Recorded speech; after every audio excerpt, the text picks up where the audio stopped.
భారత రాజకీయాలు ఎప్పుడూ హుషారుగానే ఉంటాయి. ఎన్నికలు ఎదురుగా ఉన్న 10 ఏళ్ల తర్వాత ఉన్న పరిస్థితి మారదు. అలాంటి రాజకీయాలకు ఇప్పుడు బ్రేక్ పడింది.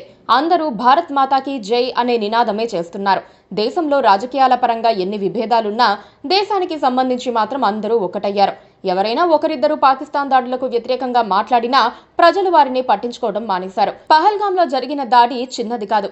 ఇది భారతదేశ సార్వభౌమత్వాన్ని సవాల్ చేసిన ఘటన. మన భూభాగంలోకి వచ్చి ఉగ్రవాదులు చేసిన సవాల్. అది కూడా పాకిస్తాన్ ఆర్మీ చీఫ్ వారం రోజుల ముందు హెచ్చరించి చేయించిన ఘోరం. ఇలాంటి వాటిని ఉపేక్షించాలని ఏ దేశమూ అనుకోదు. పాక్ ఉగ్ర శిబిరాలపై భారత్ చేసిన దాడులపై రాజకీయ పార్టీలన్నీ హర్షం వ్యక్తం చేశాయి. కాంగ్రెస్ పార్టీ సహా అందరూ సైన్యాన్ని ప్రశంసించారు. దేశం కోసం సాహసం చేసిన వైనాన్ని అభినందించారు. ఈ క్రెడిట్ కోసం ఏ ఒక్క పార్టీ ప్రయత్నం చేయటం లేదు. అది కూడా మంచి ప్రయత్నమే. దాడుల ఘనత మాదేనని చెప్పుకునేందుకు రాజకీయ నేతలు ప్రయత్నిస్తే అది రాజకీయం అవుతుంది.